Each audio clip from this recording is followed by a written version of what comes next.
At first glance, Bionicles seem to have it all. Great Lego sets, movies, McDonald's toys, bad Lego sets, shoes, toothbrushes. The list goes on and on. But one thing they've never had in abundance is good video games. Sure, they've had some dusty old Flash game that is one of the greatest examples of Adobe Flash as an art form, but in terms of games that take place in 3 dimensions, their record is a bit With the Bionicle IP being killed, then revived, then killed again, then almost revived, only to be killed even harder, I had pretty much given up all hope of being able to explore the island of Matanui in a 3D open-world adventure game where you collect all the masks of power just like in the 2001 Bionicle story arc. Until now. Bionicle Masks of Power Legacy is a game that recreates the world of Bionicle as seen in the 2001 promotional material. It's a labor of love by a group of dedicated fans that's been in development for a while now. The legacy in the name refers to the fact that this version of the game is done being developed. The team says there are some fundamental issues in the game that are preventing them from achieving their vision, so they decided to wrap up development on this version and start over from scratch, which explains why the game feels more like an elaborate proof of concept than a finished title. It's not a game I would really recommend to somebody who isn't already a big Bionicle fan, but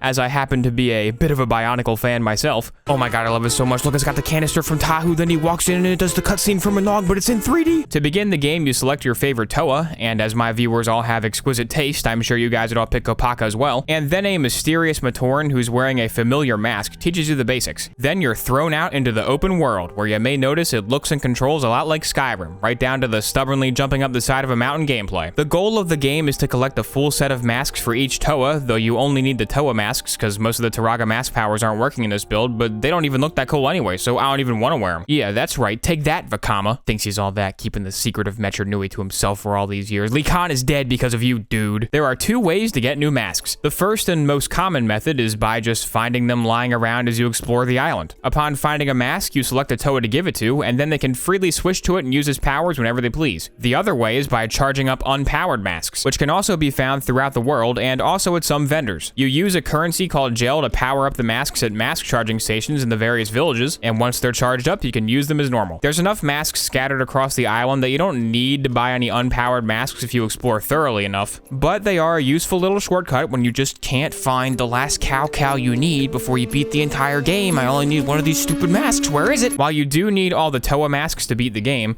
the only ones you'll ever really use are Kopaka's mask, because it gives you x-ray vision and shows you waypoints, Pohatu's mask, because it lets you run really fast, and on rare occasion, you may even use Liwa's mask to jump a little higher. As for the other masks, Galli's mask of water breathing was always pretty useless, even in the lore, but Tahu and Onua both have combat-focused abilities, which is why you'll never use them, because the combat has a lot of room for improvement. Stop me if you've heard this one before. You lock onto an enemy and back away from it until it does its big telegraph move. Then you run in and hit it a few times and then back away again until it does its move again, then you just keep doing that till it's dead. Each Toa has their own special move that can spice things up a little bit, but I mostly just use Kopaka and Pohatu because they have ranged attacks that can just kite every enemy in the game. In situations where you fight multiple enemies, things can get a bit messy. The auto lock-on doesn't quite know what to do, so you're better off just running away and spamming ranged moves, which is boring. But combat is not the focus of this game. In fact, Bionicles don't really hit anything with their weapons, like, ever, do they? They mostly just use elemental blast in the lore, and most games have been content to just make every character shoot the same laser beam and call it a day. Wow, way to utilize the IP's unique strengths, guys. There's also a very early build of the next version of this game that demonstrates the new combat mechanics they're working on. You've got multiple attack types like Dark Souls, all the mask powers are working, they've improved the animations, and overall it's looking like it could be decent. But in the current version of the game, you'll probably just run past all the combat encounters, which is fine, because the main thing this game has going for is not the combat, it's the world. Most of it is just a vast stretch of nothingness, but I don't really mind that at all. It adds a sense of scale to the island, and if anything, I feel like it ought to be 3 or 4 times larger to match the lore. You can run across the entire map in like 2 minutes with Pohatu anyways, but if you do that, you'll be missing out on all the small details that really make the game shine. Leiwahi, Pokoro, Takoro, the canister on the beach,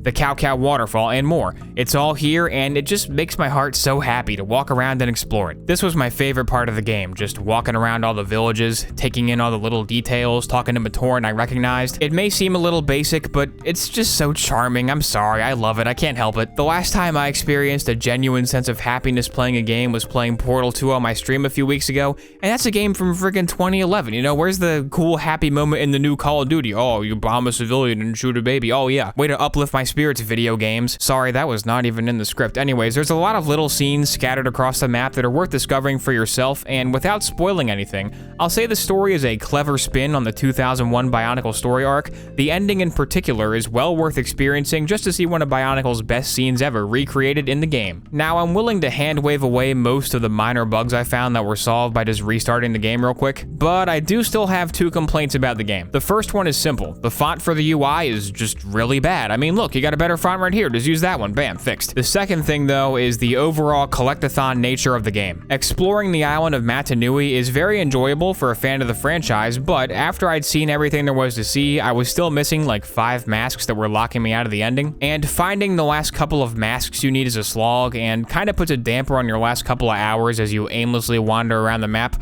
until you eventually just give up and ask the devs for help on Discord, which they give you cause they're cool. In theory, Kopaka's mask of X-ray vision should help you find masks, but since the X-ray powers see so far, it can be kind of hard to tell if that little speck in the distance is a new mask or just a checkpoint you already visited. I think a good solution to this would be to make the masks a different color than everything else. That way when you use the X-ray vision, it's easier to identify them. Additionally, adding some sort of counter to each region to tell you how many masks are left there would help you narrow down where to look while also keeping the actual mechanics of searching intact. Maybe this could even be like a quest reward for doing something for Takua, and then he gives you his knowledge about the island in return. Oh yeah, and I thought of one more complaint while I'm editing this. Well, it's not really a complaint, but the thing is the music would like never play. In the menu, there's a setting to change the music frequency. I put it on high because I assumed that would mean the music would play all the time, but it didn't. It was probably just some kind of glitch, but if it wasn't, and the music actually isn't supposed to play like ever, then I think they should change that around so it always plays, because the music is really good. It captures the mysterious island vibe of Matanui really well, if that makes sense. My favorite track is probably the Ga Koro music. I mean, just listen to it, it's so nice.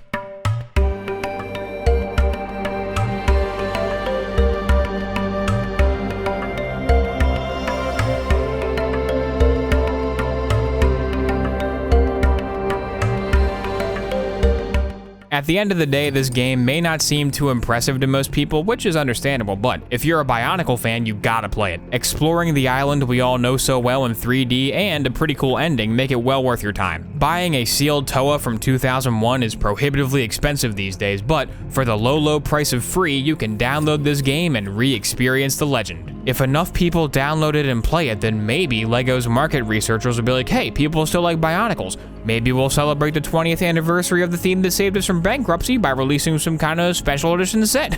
Oh man. Just kidding. The best you guys are getting is a sticker and a Ninjago set, and you're gonna like it. And they're right, I mean, I did like it. So, on a scale of the Hordeika minifigures to the Cardus Dragon, Bionicle Masks of Power Legacy gets... Thok.